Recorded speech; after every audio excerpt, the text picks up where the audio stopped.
E tu putu tra i goles E tu putu tra i goles chips दे दो मुझे भी। Trupa sadrelolo Payment received. यार तुम्हारी बैंक स्टेटमेंट इतनी लाइट कैसे? यूपीआई लाइट से। यूपीआई लाइट में बस एक अमाउंट डालो और बैंक स्टेटमेंट की हर छोटी ट्रांजैक्शन की एंट्री से मुक्ति पालो। यूपीआई लाइट, लोड मत लो। Consider he told 2 neurons are there instead of 5. Inside those 2 neurons, more dopamine will be stored. So when the next impulse comes down, more dopamine will be pushed into the synapse. So thereby we can maintain the equilibrium. It will prevent the symptoms from developing. What exactly is the negative point over here, guys? The negative point of why we can't give dopamine is not able to cross the barrier. What if I design a structure which is very similar to dopamine and I design it in such a way that it can cross the blood-brain barrier? Those molecules are called as dopaminergic agonistic agents. Dopaminergic agonistic agents will tend to cross the blood-brain barrier, bind with the D2 receptors directly and tend to inhibit it. Structurally somewhat similar to dopamine, but it can cross the blood-brain barrier. Apart from that, we have the last drug. No? What exactly is the reason for symptoms, trap symptoms, excitation? So what I have to give, I have to administer a drug called as amantadine, which is actually an anti-influenza drug. We'll discuss that later, but it has got 3 different mechanisms. One is it tends to block NMDA receptors, which means that glutaminergic activity will be blocked. Second, anticholinergic property, because the cholinergic activity will be blocked. And the third, it also has got dopaminergic agonistic property. All these 3 different receptor oriented properties will be seen with amantadine. These are the different drugs which might be affecting the dopaminergic activity inside the brain, which can be used for the treatment for degeneration induced Parkinson's. What about drug induced Parkinson's? In those conditions, the treatment is going to be, there is no use of administering levodopa in this patient's body, because you know what's the reason behind. The reason behind this drug-induced Parkinson's is not because of the dopamine levels. Dopamine neurons are normal. We have 5 neurons of dopamine. Dopamine levels are normal, but the receptors are getting blocked. So we have to wait till that drug is getting metabolized and thrown out from the body. So instead of that, what we can do is, we can not think about the dopaminergic neurons. We can think about the cholinergic and glutaminergic neurons. Will prevent, because this receptor is getting blocked, there is too much excitation. What if you administer a drug which might block those receptors? Again, it will come back to the same old position. So we have drugs which are anticholinergic agents. Anticholinergic agents like benztropine.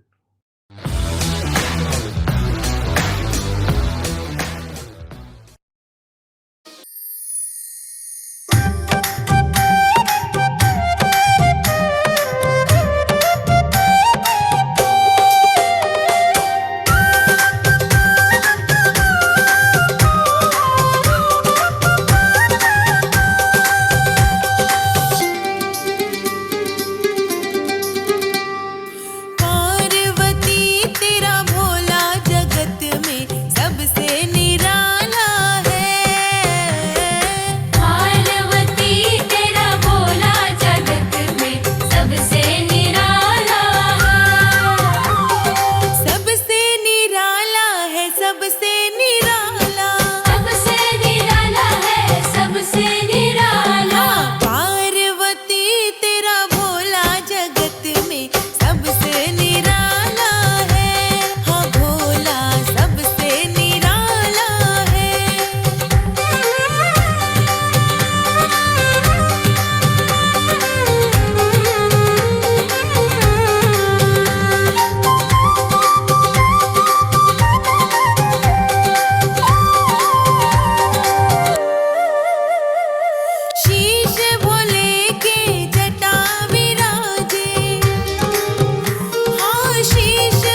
जगत उजियारा फैलाता है। पार्वती तेरा भोला जगत में सबसे निराला है।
3 placement offers, Capgemini, Accenture, EPAM.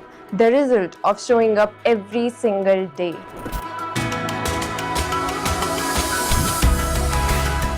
Hi, I am Astha from Uttarakhand, currently pursuing BE in Computer Science Engineering at Chandigarh University. What really made the difference for me was the kind of industry exposure we get here. From hands-on lab work to solving real-world problems, we are not just learning concepts, we are applying them. Soon I will embark on my professional journey, and now that I look back, I wouldn't be here without Chandigarh University.